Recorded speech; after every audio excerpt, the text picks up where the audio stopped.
Talking to your sales team is one of the biggest cheat codes when building a B2B content strategy, because no one understands your customers better than the folks who are hearing their frustrations every single day. And yet, most sales interviews get nowhere. Why? Because people ask vague questions and get vague answers. The real skill is framing questions in a way that forces specificity. When I joined Modash, when I was getting onboarded in the first month, this is exactly what I did. I reached out to multiple people on the sales team, jumped on calls with them, and then treated the call as if I'm extracting a strategy rather than just having a chat. And in this video, I'm going to share one of those call recordings with you. In the next 10 minutes, I'm going to be speaking with Callum from our sales team, where I dig into who our ICP really is, how deals actually move, what kind of language prospects use, and what does a good fit prospect actually looks like. Most importantly, within this video, you're going to exactly see how I frame questions when running a sales call interview, so the answers can be turned into a real content plan. So let's dive in. So I basically just have a bunch of questions just in a simple doc. And my main objective, primary motivation here is to just learn about the ICP. And of course, also other kind of prospects that we usually sell to, even if it's not a Mhm. Shopify store, of course, if it's just generally an e-commerce company or something like that. So, and what I'm trying to gain here is basically an understanding of what are their pain points, their frustrations, when exactly they start looking for a solution like Modash, what triggers their search, what are the factors that they use when they're evaluating solutions, all of that stuff. So Okay. maybe, yeah, so I'll just maybe perhaps start very broad with something like, who who typically would you say? So of course there would be multiple folks involved in making the purchase decision, right? That's what I can also see. There's a buying committee, of course, right? Who typically is the one initiating the conversation from the prospect side? So the one like booking the call and chatting with me initially, it's usually Yeah. some marketing manager or like some social media like person on the team. Very rarely do we have like the CEO or director come in first. It's always some marketing manager or like associate specific. I mean, that's working with like larger people. When we work with small businesses, it's the founder CEO that wears multiple hats. Like, really, it depends on the size of the company. But to answer your question, a marketing manager primarily. Right.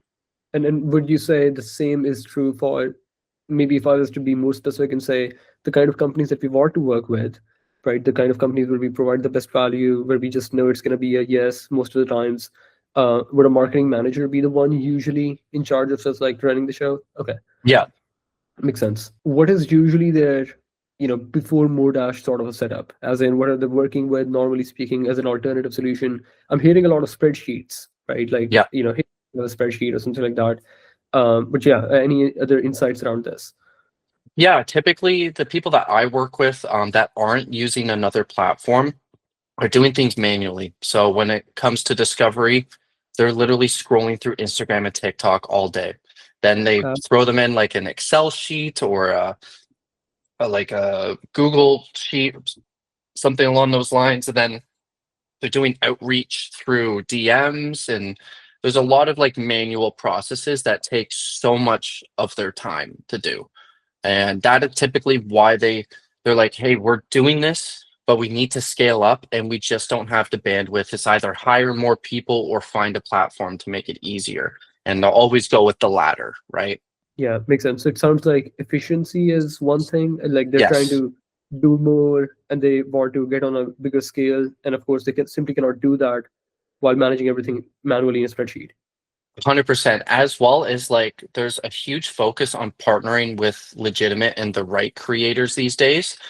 And nowadays, like if you don't have a platform, you have to take creators at face value, right? We just have to see what's on their profile, and that's what we're going off of. Now, with us, we can be more intentional with who we reach out to. Rather than reaching out to 100 people and some of them might be good, why don't we reach out to 100 potential, like really good partners? That way, anyone that expresses interest is someone that we actually want to work with, not just someone who appears good on paper when I look at their social media account.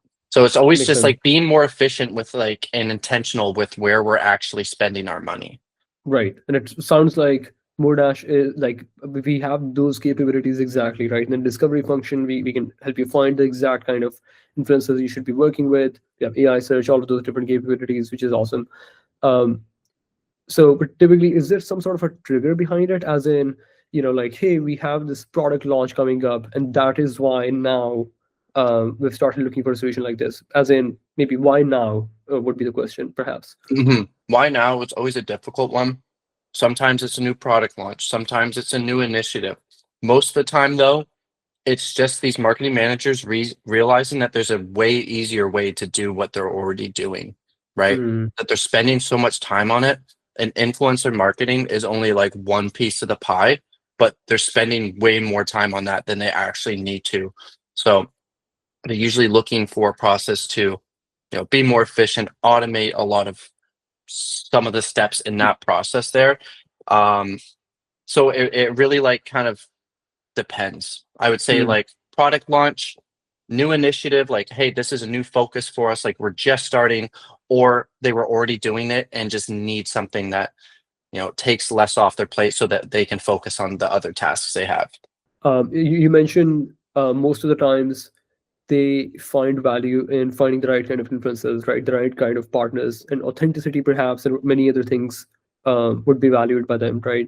I'm thinking, are there any other features or capabilities that you just know that it's gonna light them up? Like they would be like, oh, you have this. hmm Yeah. So discovery and the data metrics are two of like the biggest things. I think the automated outreach as well is a huge time saver, and that's very appealing to like to have the automated sequences. I think that that is like we only added that like a few months ago, and it's been so amazing to demonstrate because a lot of people will be like, "Oh, can I export this and put this into Klaviyo?" And it's like, no. Well, you can actually just do everything to do with influencer marketing in one place.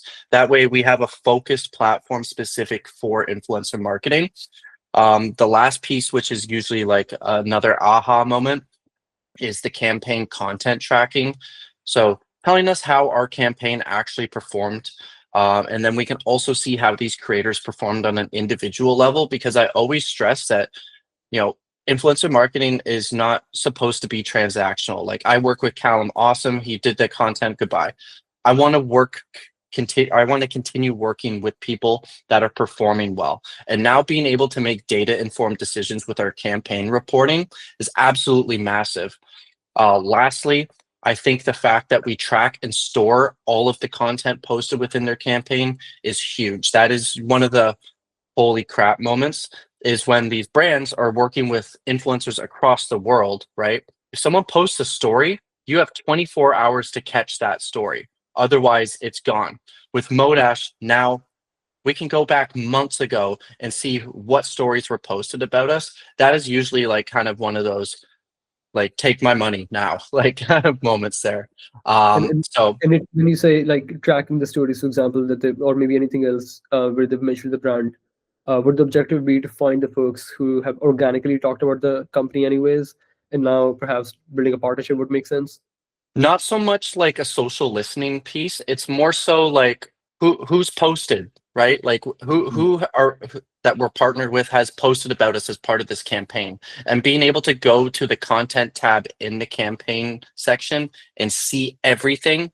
That's that's like a huge time saver for a lot of them and takes a lot off their plate, where, Callum now knows that he doesn't have to go on Instagram and refresh everyone's profile to see if that story was about them. They just, like, for Yeah, example, like go here and see all the content that was posted that day that pertains to their campaign, and to be able to go back all these weeks and see stories that like we might not even be aware of, right? yeah. And when you're working with so many different time zones, it's, a lot. So just having it in one place makes it super easy. Yeah. I can see that we have a very tunnel vision focus on the customer. It sounds like we really want to do is just think about everything that they're doing manually, and then try to automate each of the step, or maybe make it scalable in some way, one at a time. That sounds really good. Mhm. I think perhaps I've covered almost everything, and you've like touched multiple different points, so you've answered some of the questions automatically. Um, I guess maybe one question would be, normally they're looking at an alternative solution, let's say that they've been using in the past, like a spreadsheet or something, right? A traditional way of doing things. what if they're coming already and they have been using a different partner, maybe a competitor of ours? What are some of the reasons where they would choose Modash over some of the popular ones in the market? Yeah. So why people will move over to us is the sheer volume within our directory. The fact that we have just under 400 million profiles that you can search through. I mean, that just gives endless options, right? That also provides the ability to niche down that much further when we have 400 million accounts. We don't have to settle necessarily. We can actually pick our perfect influencers. So the volume, as well as the data behind their profiles, they're getting metrics like their audience credibility, where their audience is located on a city level, not just in the country that they live in, which is extremely important for any targeted campaigns. If they're a retail location or they're hosting an event, we need to find people with audiences in those or geo-target those specific regions. That's probably the biggest thing, is discovery and data, as well as the campaign tracking is a little bit more robust than what they're getting from their existing platforms, as well as what I showed you, the content tab, sorting all of their content, tracking it and storing it so that they can always just refer back to it. They don't have to like screen capture anything. It's just everything's all in one place for anything to do with the influencer marketing arm of their business. Yeah, that makes sense. But cool. I think that's pretty much it. And also I have the recording now, so I'm gonna perhaps use the transcript and maybe do some LLM processing out of it just to get some key insights. But yeah, this has been really helpful, Callum. Appreciate it. I'll let you go now. Have a great day. See you, man. Bye.